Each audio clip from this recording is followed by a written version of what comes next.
अगर तुम यह चाहते हो कि तुम्हारा शरीर स्वस्थ हो तो केवल सोचने से कुछ नहीं होगा। तुम्हें रोज व्यायाम करना होगा, सही भोजन करना होगा, आलस्य छोड़ना होगा। यही अनुशासन है। अगर तुम यह चाहते हो कि तुम्हारा जीवन ज्ञान से भरा हो तो केवल यह चाहना कि काश मैं बुद्धिमान बनूं बेकार है। तुम्हें किताबें पढ़नी होंगी, ध्यान करना होगा, अपने भीतर प्रश्नों को गहराई से देखना होगा। यही अनुशासन है। याद रखना, चाहत बीज है और अनुशासन उसका पानी। बीज कितना भी महान क्यों न हो, अगर उसे पानी न मिले तो वह सूख जाएगा। ठीक वैसे ही तुम्हारी चाहतें बिना अनुशासन के मर जाती हैं। आज दुनिया में लाखों लोग सपने देखते हैं, लेकिन केवल वही लोग सफल होते हैं जिनके पास अनुशासन है, क्योंकि सपनों को हकीकत तक पहुंचाने का काम केवल अनुशासन ही करता है। और अनुशासन कोई कैद नहीं है। अनुशासन तो आजादी है। आजादी इस बात की कि तुम अपने ही आलस्य, अपनी ही कमजोरियों और अपने ही डर से मुक्त हो जाओ। देखो, एक नदी जब तक बह रही है वह जीवन देती है, लेकिन वही नदी अगर बिखर जाए, फैल जाए तो केवल कीचड़ बन जाती है।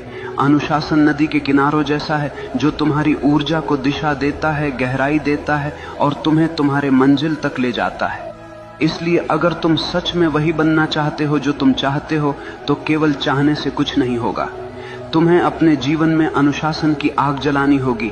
हर दिन, हर क्षण अपने लक्ष्य के लिए समर्पित होना होगा। और जब चाहत और अनुशासन मिलते हैं तो चमत्कार होता है। तब मनुष्य वही बनता है जो वह चाहता है। मनुष्य वही बनता है जो वह गहराई से चाहता है। लेकिन याद रखना, यह जीवन कोई खेल नहीं है, यह तुम्हारी चेतना की यात्रा है। अगर तुम अपने भीतर नीच विचार रखोगे तो तुम जीवन को नरक बना लोगे, और अगर तुम अपने भीतर ऊंचे विचार, गहरी चाहत और अनुशासन रखोगे तो यही जीवन तुम्हें स्वर्ग बना देगा। सवाल यह नहीं है कि दुनिया तुम्हारे खिलाफ है या साथ में है। सवाल यह है कि तुम अपने साथ हो या नहीं।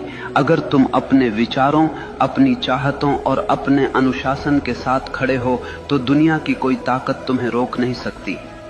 याद रखना, भाग्य बाहर से नहीं आता, भाग्य तुम्हारे भीतर से जन्म लेता है। जैसे तुम सोचते हो, जैसे तुम चाहते हो, जैसे तुम जीते हो, वही तुम्हारा भविष्य बनता है।